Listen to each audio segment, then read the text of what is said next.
सकता, मैं सिर्फ अपने हिंदुओं को ब्लेम करता हूँ। कमी तुम्हारी है। आज कमी तुम्हारी नहीं होती तो कश्मीर से भगाए नहीं जाते।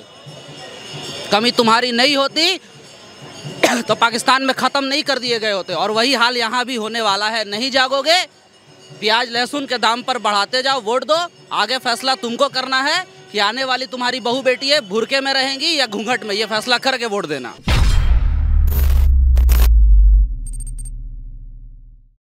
केंद्र का कोई नियम नहीं आ सकता, सीबीआई नहीं आ सकती, ईडी नहीं आ सकती, बंगाल नहीं अलग देश हो गया है। यही मेन मुद्दा है उनका। अगर देखा जाए तो यही मेन मुद्दा है उनका कि वो बंगाल को देश से अलग करके अपना पूरा साम्राज्य यहाँ स्थापित करना चाहती है, जैसे कश्मीर में किया गया था।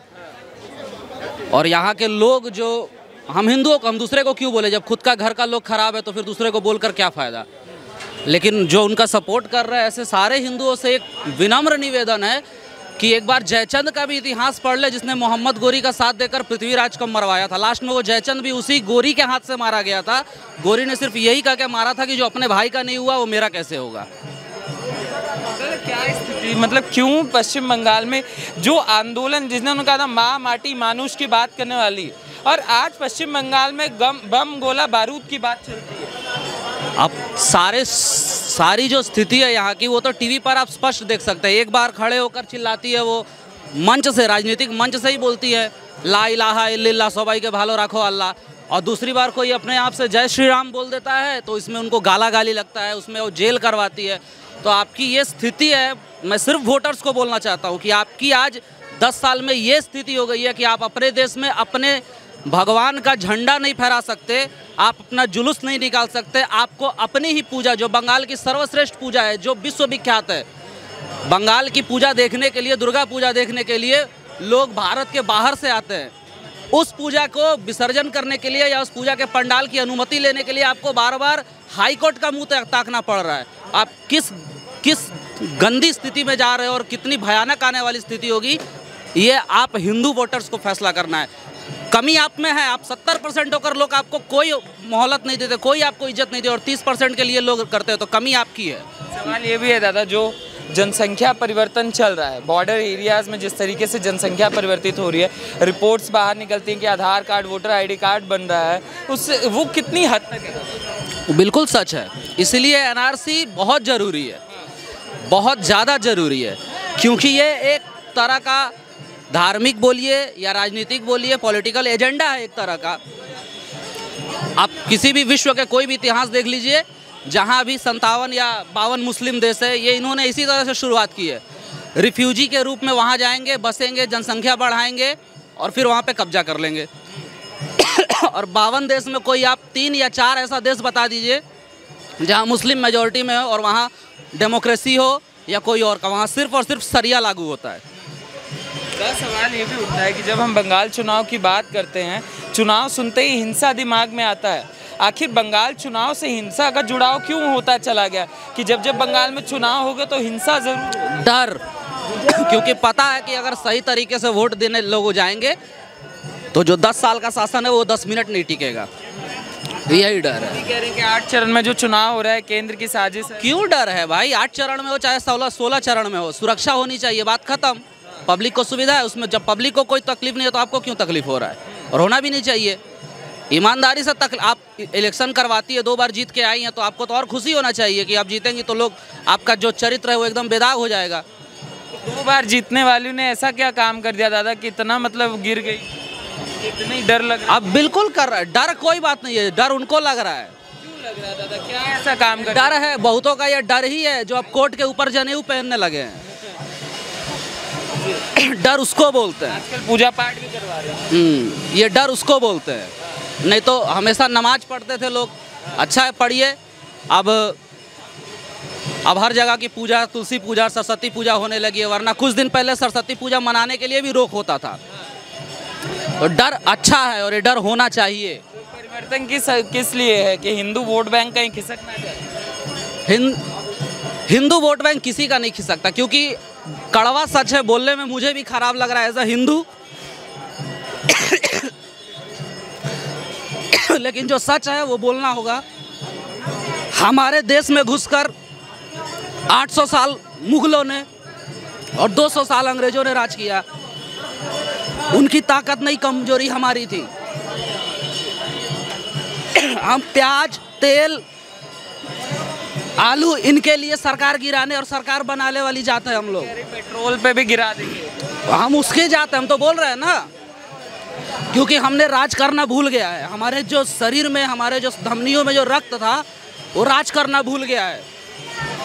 हम हिंदुस्तान में गुलामों की तरह जिंदगी और जीने की हमारी आदत हो गई है। तो मैं कभी दूसरे को ब्लेम नहीं करता, मैं सिर्फ अपने हिंदुओं को ब्लेम करता हूँ। कमी तुम्हारी है। आज कमी तुम्हारी नहीं होती तो कश्मीर से भगाए नहीं जाते। कमी तुम्हारी नहीं होती तो पाकिस्तान में ख़त्म नहीं कर दिए गए होते। और वही हाल यहाँ भी होने वाला है। नहीं जागोगे, प्याज लहसुन के दाम पर बढ़ाते जाओ, वोट दो। आगे फैसला तुमको करना है कि आने वाली तुम्हारी बहू बेटी है बुरके में रहेंगी या घूंघट में, ये फैसला करके वोट देना।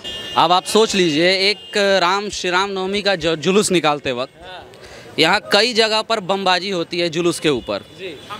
इतनी नफरत क्यों है राम से? राम का नाम से चिढ़े जाती हैं आप। बीजेपी वाले होंगे ना, तो जो राम है वही धर्म है। राम विग्रहवान धर्म हमारे शास्त्र कहते हैं। अगर धर्म को समझना है, सनातन को समझना है, तो श्री रामचंद्र जी को समझना बहुत ज़रूरी है। जिसने राम को नहीं समझा वो कभी हिंदू या सनातन को कभी समझ ही नहीं पाएगा। राम जी ने जो कर दिया और कृष्ण ने जो कह दिया वही धर्म है, उसके अलावा कुछ और नहीं है। तो क्या दीदी पे मतलब धार्मिक राजनीति भारी पड़ने वाली है इस बार? जो धार्मिक राजनीति वो जिस तरीके का करते आ रही थी, अब तो परिवर्तन दिख रहा है, मगर क्या उन पे भारी पड़ जाएगा ये? भाई परिवर्तन तो, गिरगिट भी अपने आप को बचाने के लिए कहीं जाएगा तो परिवर्तन कर लेता है, रंग बदल लेता है। तो उसका वो स्थायी रंग तो नहीं होता है, थोड़ी देर के लिए बरसाती मेढक जिसको बोला जाता है, बस। क्या कमियां रहेगी दीदी की? हम कुछ नहीं बोलेंगे। जय जय माँ काली, जय माँ दुर्गा, जय श्री राम। 2 मई लास्ट, सुन लेंगे 2 मई लास्ट, ममता साफ। हाँ जी दादा, जो कह रहे 2 मई को ममता साहब गई, 2 मई ममता गई। ऐसा क्या मतलब 10 साल में ऐसा क्या कर दिया दादा कि इतना मतलब दिक्कत होगी ममता से? बहुत सारा है। अब एक करनी हो तब तो आदमी बताए, यहाँ तो लिस्ट लगी हुई है। एक दो बता दीजिए दादा। बहुत सारा है। अभी कितना लोग सुनवाएं हम। सारी नौकरियाँ जितनी लगेंगी, एमएनसी में हो या यहाँ के जितने कॉरपोरेशन में हो, उसके लिए मस्ट मुस्लिम होना चाहिए। 10 साल में एक भी रोजगार तो मिला नहीं। 10 साल में एक भी तो फैक्ट्री सर यहाँ पे आया नहीं। यहाँ तो खाली बंद ही हो गया, जूट मिल सब खत्म हो गया। अपना यहाँ पे कोई फैक्ट्री तो आए नहीं, तो कहाँ से ममता दीदी आएंगे? वो भी जो केंद्र का योजना भी वो भी बंद कर देती हैं। हाँ, खाली वो नाम पलट देंगी। हम लोग किसी पार्टी के नहीं, हम लोग आम आदमी हैं। हम लोग आम आदमी जाएगा कहाँ पे? नाम परिवर्तन की हुई जो योजनाएं हैं उसमें भी फायदा एक विशेष वर्ग को, शांति प्रिय लोगों को और एक शांति प्रिय पार्टी के लोगों को ही मिलता है। तो किसी पार्टी से मत जोड़िएगा सर, हम लोग कोई पार्टी के आदमी नहीं है। हम लोग आम आदमी हैं। देखिए बैग लिए ही हैं, अपना धंधा करें, हम भी अपना धंधा करने जा रहे हैं। बट कहने का मतलब, नारा वारा किसी का मतलब, बट कहने का मतलब यह है कि आदमी जाएगा कहाँ? अपने को आदमी तो चाहिए ना सर, खाने के पीने के लिए चाहिए ना। अपना कोई रोजगार यहाँ पे नहीं है। हम लोग बाहर से आने को बोल दिया जाता है आप लोग यूपी के हैं, बिहार के हैं। पूरा इंडिया एक है सर, कोई भी कहीं भी जा सकता है, कहीं भी काम कर सकता है। इंडस्ट्री सब खत्म हो गया, जो जूट मिल थे वो भी बंद हो गए हैं। आप बाहरी हो गए और जो बांग्लादेशी वो शरणार्थी है, मगर आप बाहरी हो गए। नहीं, हम लोग तो ऐसे बोला ही जाता है ना कि आप लोग जो बाहर से जो हमारे देश में भारतीय संविधान ये ऑर्डर देता है कि आप कहीं भी आर्टिकल 14 के तहत समानता का अधिकार होता है। कोई भी इंसान किसी भी स्टेट में अपना सब कुछ कर सकता है। जो उस स्टेट के नागरिक को हक है, वो बाहर से आए हुए स्टेट के नागरिक को भी उतना ही हक मिलता है, क्योंकि ये समानता का अधिकार है। लेकिन बंगाल में आप बाहरी हो, आप चाहे भारत के किसी भी स्टेट से आए हो, लेकिन अगर आप पाकिस्तान या बांग्लादेश से बॉर्डर क्रॉस करके इनलीगली तरीके से आ रहे हो, आप अति प्रिय जमाई बाबू है हमारे। कहने का मतलब ये है सर कि हर स्टेट में आदमी है। बंगाल का भी आदमी यूपी बिहार में है। दिक्कत है कहीं परसेंटेज ज़्यादा है, कहीं परसेंटेज कम है, फ़र्क यही तो है। जम्मू कश्मीर का भी आदमी बंगाल में होगा, यूपी का भी आदमी कहीं भी जम्मू कश्मीर में होगा, पंजाब में होगा, कहीं भी। कोई आदमी के बाहर कैसे हो सकता है? हम लोग सब भारत एक है, हम लोग यहाँ के सब नागरिक एक हैं, सबको समानता अधिकार है, सबका कुछ सब कुछ है। मतलब इस इलेक्शन में रोजगार बहुत बड़ा मुद्दा हो। रोजगार भी है सर, तरह तरह का हर मुद्दा ही तो है। मुद्दा ना हो तब तो बात किया जाए, सब पूरा मुद्दा ही तो है। दादा कितना हो पाया 10 साल में विकास पश्चिम बंगाल? पश्चिम बंगाल में कोई विकास ही नहीं है। पश्चिम बंगाल में कोई विकास ही नहीं हुआ है। क्या जगह विकास हुआ है यहाँ पे? मगर दीदी कह रहे हैं कर रहे हैं हम क्या चाहिए विकास करें? 90% तक कह चुके टीएमसी वाले कि 90% हो चुका है, अब आएंगे तो 10% और। आदमी जब छोड़ के उनको जा रहे हैं, इसी से मालूम पड़ता है क्या विकास किया उन्होंने। तो अपना विकास करने जा रहे हैं ना। अब कोई अपना विकास नहीं करने जा रहा है, उनको समझ में आ रहा है कि शुभेंद्र अधिकारी जिसके पास 5 मंत्रालय था, उससे बड़ा विकास क्या होगा बताइए। वो बीजेपी में चले गए, उससे बड़ा उनको पोस्ट वहाँ क्या मिलने वाला है। वो सीएम के फेस तो है नहीं बंगाल में। बीजेपी किसी बाहरी को तो सीएम बनाती नहीं है।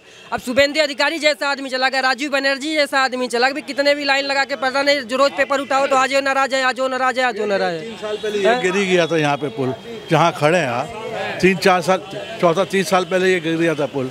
ये विकास हो रहा है यहाँ पे। 2 बंदरगाह है सर। वेस्ट बंगाल में इंडिया का ऐसा पहला स्टेट है जहाँ 2 बंदर, एक हल्दिया, एक खिदिरपुर, फिर भी विकास नहीं हो पा रहा है। इंडस्ट्री का सबसे बड़ा हब हम तो कम क्या है दादा, क्यों विकास नहीं आ पा रहा? कहते हैं जो समुद्र के किनारे है, पार्टी हावी, हर चीज में पार्टी हावी है। अब दादा कुछ काम करने चाहेंगे तो इनको पहले परमिशन लीजिए, फिर कितना देना पड़ेगा वो दे देंगे, फिर इनके पास। अब सर ये हम ही नहीं बोलेंगे कट मनी बट मनी, हम नहीं बोल पाएंगे, लेकिन दादा 1 लाख रुपए का रोजगार करने गए, 60,000 उन्हीं को दे दो तो दादा को क्या मिलेगा? तो दादा झोला लेकर घूम ही रहे हैं। कब से ये स्थिति आ गई? पश्चिम बंगाल दुनिया को ज्ञान देने वाला, आज ये स्थिति आ जाना। ये स्थिति पिछले 8-9 साल से कुछ देखा ही नहीं हम लोगों ने विकास वगैरह। जैसा हर एक आदमी जिससे जूझ रहा है, हर चीज़ों से वैसे ही जूझ रहा है, तो कोई विकास नाम की कोई चीज़ हुई नहीं है यहाँ पे बंगाल में। कहते हैं पर कैपिटल इनकम जो है वो बहुत कम है लोगों की। क्या? हाँ है, हमको तो नजर नहीं आते पर कैपिटल इनकम 0 है। आप दादा शुरू से कब से हैं बंगाल में? बंगाल से ही हैं कि जन्म से? तो आपने देखा होगा दादा, वो बंगाल जिसने दुनिया को ज्ञान दिया, कहते थे 10 में से 7 जो ज्ञानी होते हैं वो बंगाल से होते हैं। आज बंगाल इतना क्यों पिछड़ता है? पिछड़ेगा नहीं, यहाँ पे कोई काम धंधा कुछ नहीं है, पिछड़ेगा नहीं। और जो काम आने वाला रहता है उसको भी लुटा देता है। कौन कारण है दादा? यही सब कारण है, और क्या। दो लो तब हो, नहीं तो नहीं हो। दादा विकास की बात करके आए हुए थे, आज विकास पिछड़ता जाए। अभी देखिए इलेक्शन है, जब तक ये विकास है, और इलेक्शन जब जैसे ख़त्म होगा कोई विकास नहीं दिखेगा दादा। सीधी सी बात है। ममता दीदी जय श्री राम बोलेंगे तो ममता दीदी फट जाती है, उनको डर है, क्यों जय श्री राम का नारा लगा रहे हैं। और जहाँ माँ काली का नाम लेता है वहीं पे भी दीदी डरती है। ना भी हिंदू धर्म नहीं का, अगर हिंदू धर्म मानती है क्यों मुसलमान को सपोर्ट करती है? ना पे सबसे बड़ा हिंदू धर्म का कोई नहीं है।